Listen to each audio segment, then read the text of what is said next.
दूसरी बात यह है कि एक लोग तो चाहते हैं कि आराम से सुकून से बात हो जाए, कुछ लोगों का शौक़ होता है कि दोनों हाथ खड़े कर लो, उठ जाओ, सही नारा नहीं लगा तो ठीक है। अगर आप किसी ऐसे आदमी के साथ आपकी मुलाकात हो तो आप उनकी तबीयत के मुताबिक चल लें।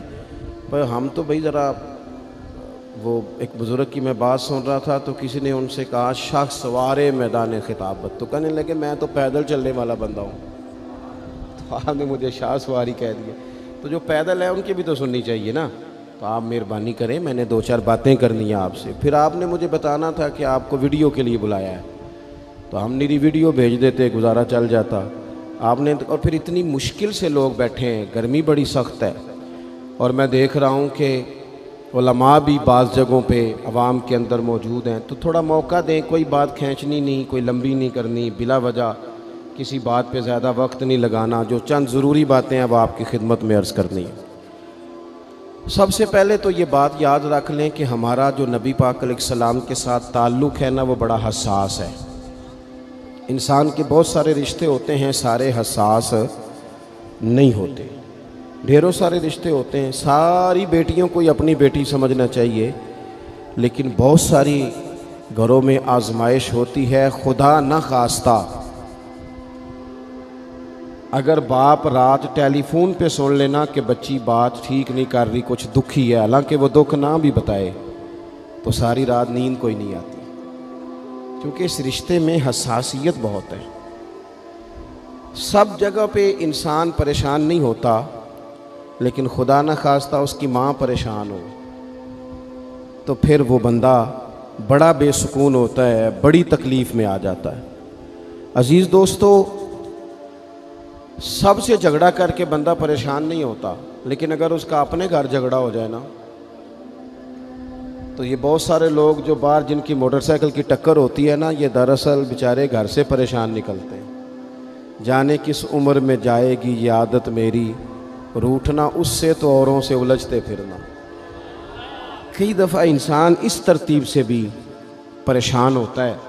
तो हर रिश्ता जो होता है उसमें हसासियत नहीं होती, कुछ रिश्ते हसास हो। मेरे ना नाना जान इंतकाल कर गए रमज़ान शरीफ में, तो वालदा बड़ी हौसले वाली थी, मिजाज के लिहाज से बड़ी सब्र वाली और कुशादा दिल रखती थी अम्मा जी। नाना जी इंतकाल कर गए, एक दो माह के बाद मोहल्ले में एक और बुज़ुर्ग का इंतकाल हुआ, तो अम्मा जी सारा रात ही रोती रही। तो मैं घर में था नहीं, वापस आया तो बच्चे घर वाले बाकी के मुझे बताने लगे कि अम्मा जी पहले ही मरीज़ हैं, तो अब वो चुप नहीं कर रही, तो आप ज़रा उनको कहें। मैंने कहा अम्मा जी हद हो गई है, पहले तो ऐसा नहीं था। तो मेरी वालदा ने अपने लहजे में मुझे जवाब दिया, कहने लगी पुत्र पहला ये दुख नहीं सी ना लगा। फिर फरमान लगियाँ किसी ने पुत्रा कदों कोई रोंदा है, वो तो अब वो किसी का बाप गया तो हमें तो अपना याद आया है। कुछ रिश्तों में हसासियत ज़्यादा। नौजवान मेरी बात पर गौर करें, ये हमें सारा कुफ्र कहता है, सारे मुशरिक कहते हैं, ताने देते हैं कि मुसलमानों तुम हुजूर के नाम पर इतने जज्बाती क्यों होते हो। तो हम उन्हें बताते हैं कि रिश्ते सारे ही हैं, पर हमारा नबी पाक से जज्बाती रिश्ता है। और इस रिश्ते की हसासियत कुरान पाक ने इन लफ्ज़ों में बयान की कि अन-नबी औला बिल मुमिनीन मिन अनफुसिहिम। फरमाया ये जो नबी है ना, ये मोमिनों के उनकी जानों से भी ज़्यादा करीब है। ये ज़्यादा कुर्बत है, इस रिश्ते में हसासियत है। और नबी पाक अलैहिस्सलाम का उम्मत से ताल्लुक़ किस तरह का है, अज़ीज़ुन अलैहि मा अनित्तुम। फरमाया मुश्किल में तुम पड़ो तो तकलीफ़ मेरे महबूब को होती है। ये कभी अम्मा कहती थी ना कि बेटा खा ले तो माँ का भी पेट भर जाता है, तो लोग कहते थे ये शायराना बात है। ये लोग तनकीद करते थे ये कैसे हो सकता है, किसी की तकलीफ़ किसी को हो। लेकिन कुरान ने इस मजमून को खोल दिया, फरमाया एक रिश्ता तुम्हारा ऐसा भी है कि अज़ीज़ुन अलैहि मा अनित्तुम, मुश्किल में तुम पड़ते हो, गिरा मेरे महबूब पे गुजरता है। हरीसुन अलैकुम, फरमाया करीम तो तुम्हारी भलाई चाहने में जल्दी करते हैं। बिल मोमिनीना रऊफ़ुर रहीम, वो मोमिनों पे रऊफ़ भी हैं और रहीम भी हैं। नौजवानों गौर से सुनना मेरी बात, आपको ना इस मजमून की दर्जनों हदीसें मिलेंगी कुतुब अहादीस में, दर्जनों। हुजूर फरमाते हैं मेरा जी चाहता था। जब किसी काम को मेरा और आपका जी चाहता है तो फिर हम परवाह नहीं करते, मन की मर्जी पूरी करते हैं। सही कह रहा हूँ? यानी मेरा जी चाहता है तो फिर मैं वो काम छोड़ जाऊँ? हुजूर फरमाने लगे मेरा जी चाहता था हर वुजू के साथ मिसवाक ज़रूरी करार दे दूँ, जी चाहता था, लेकिन तुम्हें तकलीफ़ होगी लिहाजा मैं इसे ज़रूरी करार नहीं देता। फरमाने लगे मेरा जी चाहता था कि मैं देर से इशा की नमाज पढ़ाऊं, लेकिन इसलिए नहीं पढ़ाता कि तुम्हें तकलीफ होगी। फिर फरमाया मेरा जी चाहता था कि मैं अपनी पूरी उम्मत पर तहज्जुद की नमाज ज़रूरी करार दे दूं। फिर हुजूर करार क्यों नहीं दी? तो बात का मफहूम ये बनता है कि हुजूर फरमाने लगे मैंने अपनी चाहत नहीं देखी, तुम्हारी नींद देखी है, तुम्हें तकलीफ होगी। हज़रत सैयदा आयशा सिद्दीक़ा फरमाती हैं, सही हदीस में मौजूद है, फरमाती हैं हुजूर को उम्मत के हक़ में दो बातों का इख्तियार दिया जाता ना कि या रसूलल्लाह ये वाली चीज़ आपकी उम्मत पे ज़रूरी कर दी जाए या ये वाली, तो सैयदा फरमाती हैं जो चीज़ ज़्यादा आसान होती हुजूर उम्मत के हक़ में उसे इख्तियार करते हैं, उम्मत पर मुश्किल ना आए। हसासियत, उम्मत के हक़ में नबी पाक के दिल में हसासियत। यहाँ तक बात आ गई कि हुजूर फरमाते हैं मैं इमामत कर रहा होता हूँ, दिल करता है लंबी नमाज पढ़ाऊँ। नमाज किसकी इबादत है? दिल करता है लंबी पढ़ाऊँ, लेकिन फरमाया फिर किसी बच्चे के पीछे से रोने की आवाज़ आती है, मैं नमाज मुख्तसर कर देता हूँ कि उसकी माँ नमाज में शामिल है या घर में से कोई शामिल है तो तकलीफ ना हो। हुजूर हर जगह उम्मत के हक़ में नरमी करते, आसानी करते, प्यार करते। उम्मत की बात आती, हुजूर ने जब लश्कर रवाना किए, काफिले भेजे जिहाद के लिए या कुछ लोगों को बाद सूबों पर बतौर गवर्नर तैनात फरमाया, तो फरमाया लोगों को खुशखबरियाँ देना, लोगों को खुशखबरियाँ देना, परेशान ना करना, लोगों पर आसानी करना, उन्हें मुश्किल में ना डालना।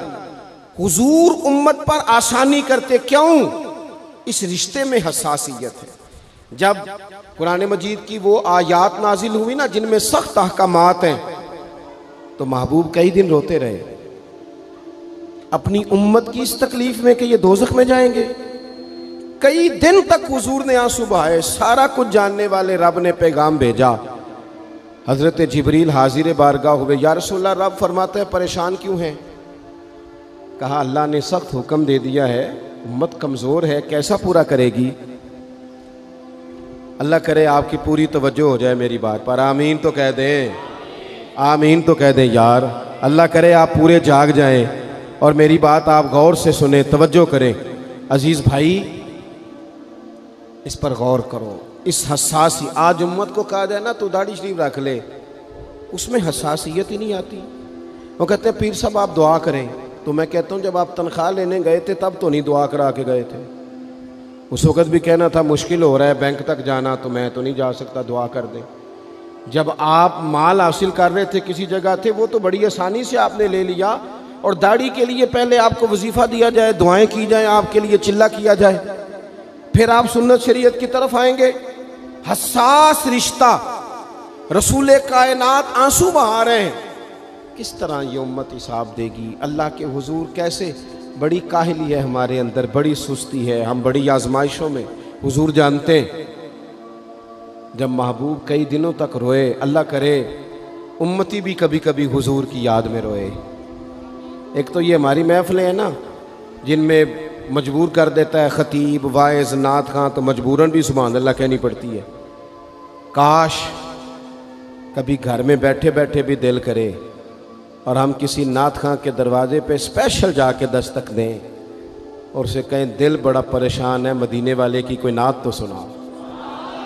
कभी ऐसा भी हो ना कि घर में पैसे ना मिलने पे तो टेंशन होती है, और कोई मुकदमा आ जाए तो परेशानी होती है, लड़ाई हो जाए तो होती है। कभी यूं भी तो हो ना रात को अब्बा जी रो रहे हो बिस्तर पे और बड़ा रो रहे हो और तड़प के रो रहे हो, बच्चे आके अम्मा से पूछें क्या मसला है हमारे अब्बा को, कोई परेशानी है, कोई डॉक्टर को बुलाएं, कोई दुख है? अम्मा कहती है जाओ तुम्हारे वाली बात नहीं। बच्चे इसरार करके कहते हैं नहीं अम्मा बता तो सही मसला क्या है। तो अम्मा ठंडी आह भर के कहती है, पुत्र तुम्हारे बाप को ना नबी पाक का मदीना याद आता है, जिन्नू वेख के ठरदियां अखियां ने ते जिन्नू वेख के ठरदा सीना है। रब्बा तेरी सारी खुदाई च एक ही ते शहर मदीना है। पैसे जितने आ गए जी इन्ने ही बड़े ने, उन्ना सुटियो थोड़ी मेहरबानी। असी किड्डी समझदार कौम आ, पहले आप ही खिलारी देने फिर आप ही इकट्ठी करी देने, कैसी बात है। गौस पाक की महफिल में लोग बंदे गिनते थे, तौबा किस किस ने की।